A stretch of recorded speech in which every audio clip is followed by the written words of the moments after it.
पहला क्या होता है, कॉइल ट्यूबिंग इक्विपमेंट नॉलेज, दूसरा है कॉइल ट्यूबिंग ऑपरेशनल नॉलेज, और तीसरा है कॉइल ट्यूबिंग टेक्निकल नॉलेज। ये जो इक्विपमेंट का नॉलेज है ये उन लोगों के लिए ज़रूरी है जो पर्टिकुलरली फील्ड पे काम कर रहे होते हैं।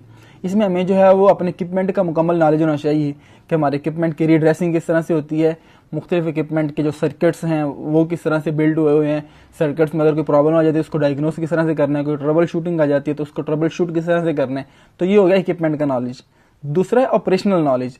ऑपरेशनल नॉलेज से मुराद ये है कि standard operating procedure of coil tubing, कि कॉइल ट्यूबिंग जॉब को परफॉर्म करते हुए कौन कौन से प्रोसीजर्स हमें अप्लाई करने होते हैं, क्या क्या स्टैंडर्ड्स होते हैं, इस सारे नॉलेज को हम बोल देते हैं ऑपरेशनल नॉलेज। तो जो बंदा फील्ड पे काम कर रहे हैं, यानी कि जो फील्ड क्रू है, उसका इक्विपमेंट और ऑपरेशनल नॉलेज बहुत स्ट्रांग होना जरूरी है। फिर तीसरे नंबर पे आ जाता है technical knowledge. Technical knowledge specially जो लोग ऑफिस में बैठ के जॉब डिजाइन कर रहे होते हैं कि कौन सा फ्लूइड पंप करना है, किस डेप्थ पे जाके कोई जॉब परफॉर्म करनी है, और इक्विपमेंट की रेटिंग क्या होनी चाहिए, ये सारी चीज़ें जो है वो टेक्निकल नॉलेज में आ जाती हैं। और ये ऑफिस का जो ऑफिस की एम्प्लॉयज़ होते हैं, जो ऑफिस की टीम होती है, वो इस पे काम कर रही होती है।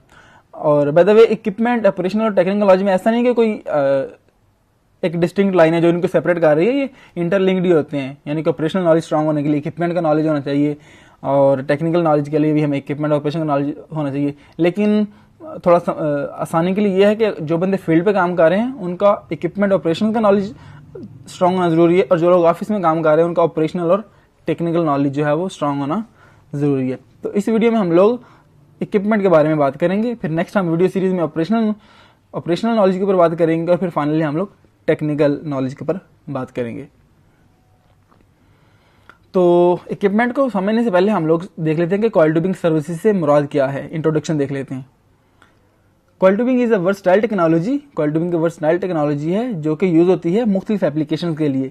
जो कन्वेंशनल एप्लीकेशन हैं जो कॉइल ट्यूबिंग से हम कन्वेंशनल जॉब परफॉर्म करती हैं, उसमें कौन कौन सी जॉब शामिल है। उसमें पहली जॉब है नाइट्रोजन किक ऑफ, फिर उसके बाद well stimulation, well bore clean out, sand plug placement, cement plug placement, coil tubing conveyed परफोरेशंस।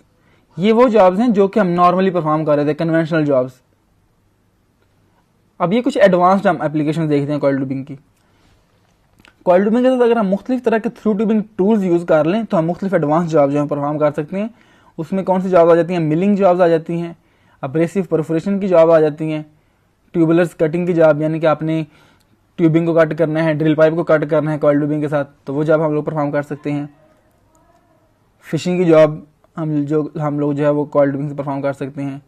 Running pulling different completion tools like nipples, plugs, अगर हमने कंप्लीशन के अंदर रन करने हैं, पुल करने हैं, ट्रिपल एस वी को रन करना है, ट्रिपल एस वी को पुल करना है, तो ये हम लोग जो है वो कॉइल ट्यूबिंग से रन कर सकते हैं।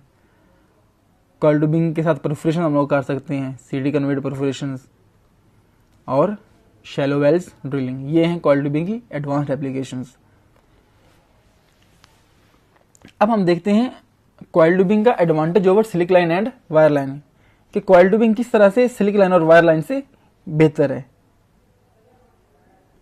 तो सबसे पहला जो मेन एडवांटेज है कॉइल ट्यूबिंग का सिलिक लाइन और वायर लाइन से, वो ये है कि जो सिलिक लाइन और वायर लाइन ये दोनों ग्रेविटी की बेस पे काम करती हैं। ये हमारे पास वर्टिकल वेल है, अगर तो हम वर्टिकल वेल में काम कर रहे हैं तो सिलिक लाइन और वायर लाइन से हम इजीली जॉब परफॉर्म कर लेंगे, क्योंकि सिलिक लाइन और वायर लाइन दोनों जो है वो ग्रेविटी की बेस पे जो है वो रन होती हैं। लेकिन अगर हमें वही सिलिक लाइन या वायर लाइन इस हॉरिजॉन्टल वेल में रन करनी हो तो ये रन नहीं होंगे, क्योंकि यहाँ तक तो वो ग्रेविटी से मूव कर जाएगी, आगे सिलिक लाइन या वायर लाइन मूव नहीं कर सकेगी। तो कॉइल ट्यूबिंग का जो पहला एडवांटेज है ओवर सिलिक लाइन एंड वायर लाइन वो ये है कि हम कॉइल ट्यूबिंग को हॉरिजॉन्टल वेल के अंदर भी यूज कर सकते हैं। दूसरा बेनिफिट ये है कि कॉइल ट्यूबिंग में फ्लूइड को पंप करने की प्रोविजन होती है, क्योंकि कॉइल ट्यूबिंग एक पाइप होता है जिसमें हम मुख्तलिफ तरह के फ्लूइड्स को पंप कर सकते हैं। वायर लाइन और सिलिक लाइन में ऐसा नहीं होता। और तीसरा जो एडवांटेज है वो ये है कि अगर हम कॉइल ट्यूबिंग को वायर लाइन के साथ कंबाइन कर लें, यानी कि वायर लाइन कॉइल ट्यूबिंग के अंदर से पास हुई होती है जिसको हम इक्वल बोलते हैं, तो उससे हम लोग जो है वो लॉगिंग वगैरह परफॉर्म कर सकते हैं हॉरिजॉन्टल वेल्स के अंदर।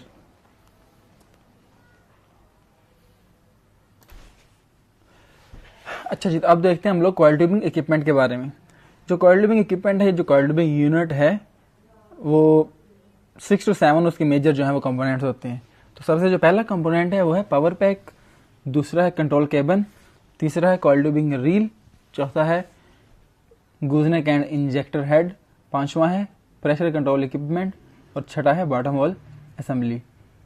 इसके अलावा ऑक्सिलरी कंपोनेंट हो जाते हैं जिसमें क्रॉसओवर्स वगैरह यूज होते हैं। इन सब कंपोनेंट को हम one by one in detail जो है वो अपकमिंग वीडियोस के अंदर डिस्कस करेंगे।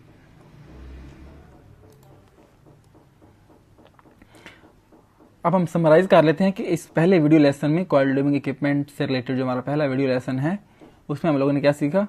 सबसे पहले हम लोगों ने देखा कि कॉइल ट्यूबिंग सर्विसेज का जो नॉलेज है उसकी 3 डिवीजन है, टेक्निकल नॉलेज, ऑपरेशनल नॉलेज और equipment knowledge.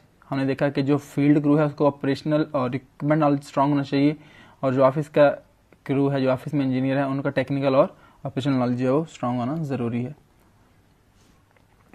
Introduction to coil tubing services, उसमें हम लोगों ने कन्वेंशनल एप्लीकेशन देखी, फिर हम लोगों ने एडवांस्ड कॉइल ट्यूबिंग एप्लीकेशन देखी। उसके बाद हम लोगों ने देखा कि major components of coil tubing unit